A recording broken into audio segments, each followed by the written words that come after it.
Pour en revenir à l'écolieu un petit peu, est-ce que tu peux partager avec nous 3 choses que tu aimes beaucoup dans le fait de vivre dans un lieu alternatif ou en communauté ou ici, et 3 choses qui ont été peut-être un petit peu plus difficiles à appréhender avec ce mode de vie? D'accord. Alors là, tu peux réfléchir un petit peu. alors ce que j'aime beaucoup, c'est la construction collective. C'est-à-dire que là on est quand même plusieurs, il y a des permanents, donc les gens cheminent aussi. Et donc vont de plus en plus vers ce dont on parlait tout à l'heure, cette forme d'unité qui permet d'être plus en cohérence avec ce qu'on est, et du coup que ce qu'on fait est plus en cohérence avec ce qu'on est, mais aussi est en cohérence avec ce que les autres font sur le lieu. Donc ça c'est intéressant de voir cette forme de symbiose collective, où on se rend compte finalement, sans les avoir choisis, parce qu'on n'a pas choisi les gens qui venaient ici, et, ils sont arrivés et puis il se fait qu'ils ont voulu rester et qu'ils sont là. Mais en fait on se rend compte qu'il y a une très grande complémentarité. Et ça c'est vraiment intéressant à observer.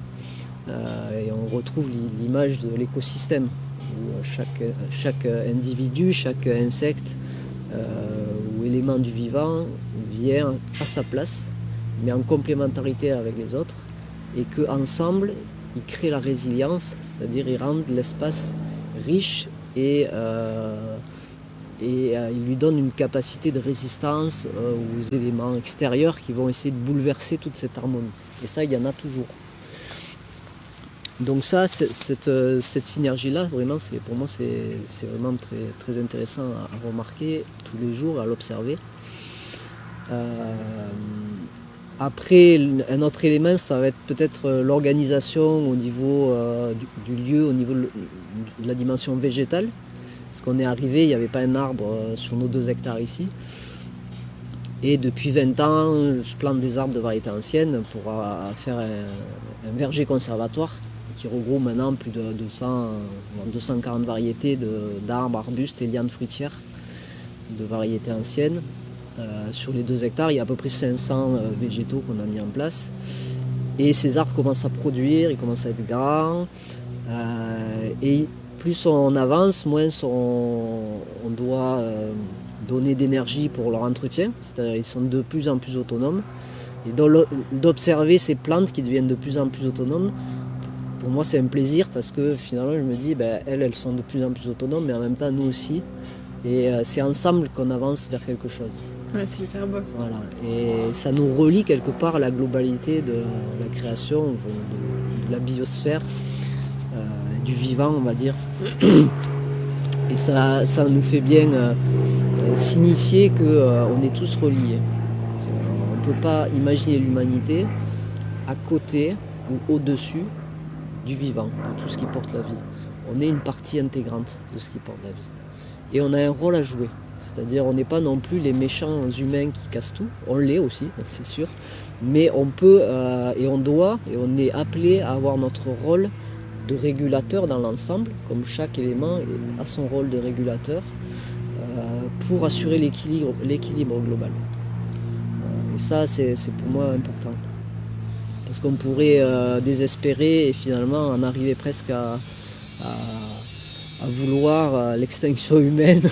Certaines personnes en arrivent quasiment à ça. Donc je ne pense pas que ça soit la bonne solution. Ouais, c'est plus retrouver le juste équilibre et se rendre compte qu'on est un être humain, mais avant d'être un être humain, on est un être vivant, au même titre que les plantes, que les animaux, et que du coup, il n'y a pas une prédominance à avoir sur l'un ou l'autre, mais on est juste égaux, et de faire en sorte que en fait, on vit grâce à eux aussi, donc de retrouver cet équilibre. Et je pense même qu'on a notre place dans l'ensemble. Chacun a sa place, mais on a aussi notre place, et chaque place est quasiment indispensable. C'est-à-dire on a des choses à faire en symbiose avec l'ensemble des êtres vivants. Et ça, c'est une grande collaboration. C'est vraiment une visée pour l'avenir qui est, moi, très stimulante.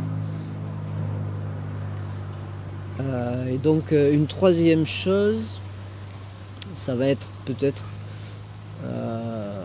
j'hésitais entre 2, mais...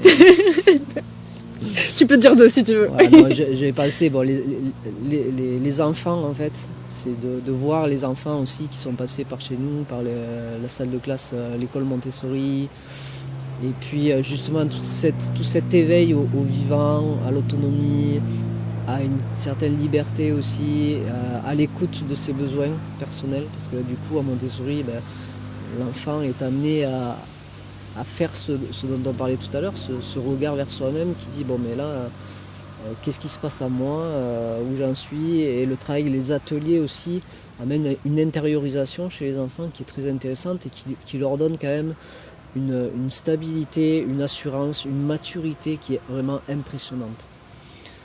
Et donc moi de voir ces enfants grandir, puisque ça fait maintenant quelques années, ça me remplit de joie parce qu'on voit les fruits quelque part de ce qu'on pressentait au début.